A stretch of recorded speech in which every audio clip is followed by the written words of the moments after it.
है और इसके सिवा हम कुछ कर भी नहीं सकते। अगर कुछ कर सकते हैं तो सिर्फ अपना बुरा कर सकते हैं। अगर छूट हो जाए तो हम कहाँ गिरे, ये हमारा चिंतन कहाँ, हमारे हृदय की मांग क्या है, हमारी दृष्टि कहाँ। अगर हम रुके हैं तो कृपा की बाढ़ हमें रोक रखिए। महाराज जी, आपकी कृपा से सब अच्छा चल रहा है, पर कभी कभी मन जो पुराने व्यसन छूट चुके हैं, संसारिक प्रतिकूलता आने पर बहुत जोर से उधर ले जाता है मन, जिससे परेशान हो जाता हूँ। और इस मन इसी से तो बचना है, नवीन कुसंग से और पूर्व संस्कार से हमारा युद्ध होता रहता है। जैसे नवीन कोई हमने दृश्य देखा, कोई बात सुनी, कोई भोग सानिध्य हुआ तो भोगने की इच्छा हुई, नवीन कामना, भोगे हुए भोगों की तृष्णा, यही से तो युद्ध होना है। वो भोगा था, अच्छा लगा था, ये मन चिंतन करवा करके उधर ले जाना चाहता है। उसी समय ना, अब नहीं, अब लो नशाने। यद्यपि बहुत बुरा लगेगा, मन को बहुत बुरा लगेगा, वो आपको जलाएगा, और उस जलन को सह जाना ही अध्यात्म है। यम ही न व्यथ्यन्ते ते पुरुषम पुरुषर्षभ। जो मन के द्वारा दी हुई व्यथा से परास्त नहीं होता, व्यथित नहीं होता का मतलब परास्त नहीं होता। जैसे हम आपसे मिलना चाहते हैं और कोई हमें सुख मिला है आपसे, अब मन विवश करेगा आपके पास चलना नहीं, अगर गलत है नहीं मुझे जाना नहीं, अब वो जलाएगा, ना भजन में लगेगा, ना कहीं नहीं लगेगा, बस वो बार बार वही प्रश्न करेगा, वहीं चलो वहीं चलो, वो बार बार वही भोग मांगेगा, हमको बार बार करना ही। तो चाहे मार डाल, मैंने कहा कुछ भी कर, राधा राधा राधा, वो थोड़ी देर जलन देगा, शांत हो जाएगा। फिर दोबारा जब उठेगा तो पहली बार 15 मिनट जलन दी थी, अब की बार 10 मिनट जलन देगा, फिर 5 मिनट, फिर 2 मिनट, फिर सदा सदा के लिए राधे राधे हो जाएगा। पर इतनी क्षमता रखनी पड़ेगी कि उसके इस वार को सहना पड़ेगा। उसका स्वभाव है प्रमथन, मन को मत डालना, एकदम व्याकुल यार, सब बाद में देखेंगे, पहले ये खा लेते हैं, पहले ये भोग लेते हैं, पहले ये पी लेते हैं, पहले ये देख लेते हैं। उसका ऐसा स्वभाव है। मन के स्वभाव को सह जाना यही साधुता है। सहत सहत बाढ़े भगति, गृह तन गुरु हितगार। जब ना सहन हो तो रो पड़ो, भगवान को साक्षी करके, हे नाथ आप देख, हमारी दुर्दशा होने के लिए ये क्या मन कर रहा, प्रभु आप संभालो, मुझे सामर्थ्य दो प्रभु। उस समय प्रभु को पुकारे, उस समय नाम कीर्तन करने लगे, उस समय सत्संग सुनने लगे, उस समय किसी साधक से बातचीत करने लगे। एकांत में तो फिर टिक पाना बड़ा मुश्किल है। जब हमारा मन किसी विषय पर अरज गया हो और हम एकांत में तुम्हारा बार बार तुम्हें परास्त करेगा, उस समय हमको खोजना है कि किस विषय से शांत होगा।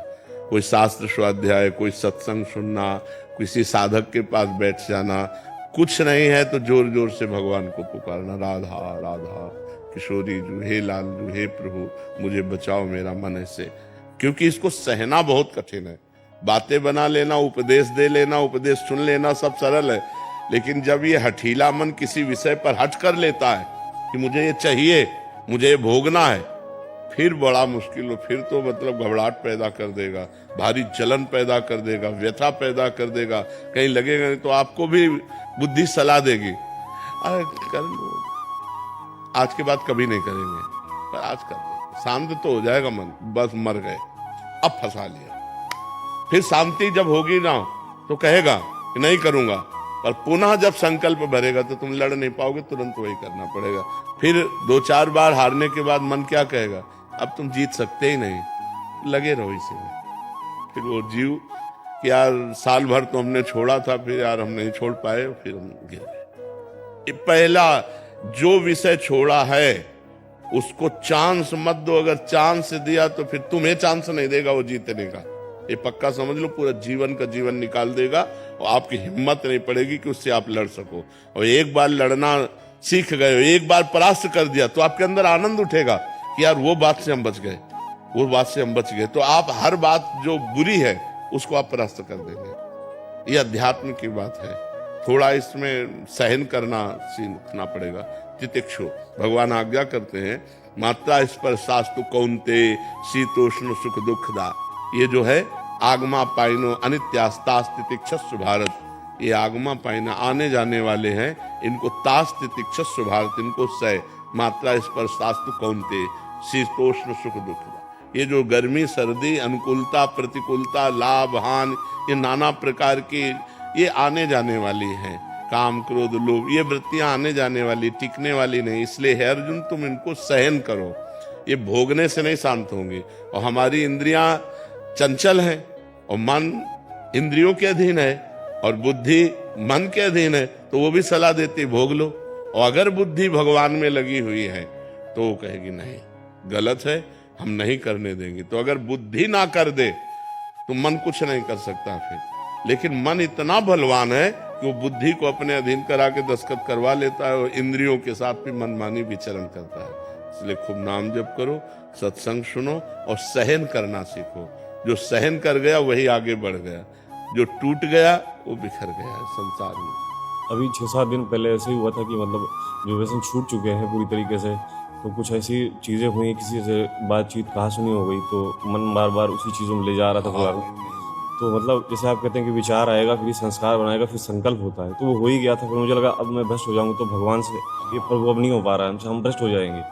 उसी समय कुछ ऐसा प्रभु ने कृपा की कि हुआ तो क्रिया नहीं हो पाई किसी तरीके से, तो बच गए। अब जैसे महाराज जी मन में आता है कि अब जैसे दीक्षा आप कृपा हो रही है, आपकी कृपा से ही सब हो रहा है, वरना हम तो किसी लायक नहीं थे, हम तो कहाँ पड़े थे तो हमको ही पता है। आपकी कृपा प्रभु कृपा हुई तो अब जो उपासना मिली है वो आपकी कृपा से कर पाते हैं, कर हो रही है। फिर मन में ये अब डर लगने लगा है कि जैसे दीक्षा ले ली उसके बाद आगे चल के फिर ऐसा हुआ कहीं कुछ क्रिया। यही डर वो तुमको गिराएगा, यही डर गिराएगा। तुम्हें डरना नहीं है मैं मर जाऊं लेकिन पीऊंगा नहीं, मर जाऊं गहाऊंगा नहीं, मर जाऊं भोगूंगा नहीं। तू कर, तू कितना भी बार बार कर, मैं नहीं कभी करूंगा। कभी हट करके देखो तुम इतना डरपोक क्यों हो गए, इतना डर क्यों, डरोगे मार डालेगा। बिल्कुल बात पक्की समझो, दुश्मन से डरना नहीं है। अगर डर गए तो फिर तो मार डालेगा, फिर तो मार डालेगा। फिर आपको देखो ना, दीक्षा के लिए घबराहट पैदा कर दी ना, वो आपको सतमार्ग से रोकेगा। आपको कहना है मर चाहे जाऊं, अंदर ही तो है वो, अंदर ही सुन रहा है। आप संकल्प करो कि मैं मर चाहे जाऊं, कभी पीऊंगा नहीं, मरना बर्दाश्त करूंगा, पीना नहीं, गलत आचरण नहीं करूंगा, बिल्कुल नहीं करूंगा। वो अंदर एक सॉफ्ट जगह रखता है, हाँ कभी तो हो सकता है, उसी जगह में प्रहार करो। नहीं, कदापि नहीं, कदापि नहीं, नहीं, बस हट करो। नहीं नहीं, वो आपसे बिरजेगा, कमजोर करेगा। बस यही तो युद्ध चलता है। और सही पूछो तो आप पर केवल प्रभाव दूर से दिखाता है, अपने में मिलाने के लिए कुछ नहीं कर सकता वो आपकी स्वीकृति के बिना कुछ नहीं कर सकता। वो आपको डरा के धमका के सुख का प्रलोभन दे करके, निश्चिंतता का प्रलोभन, आराम का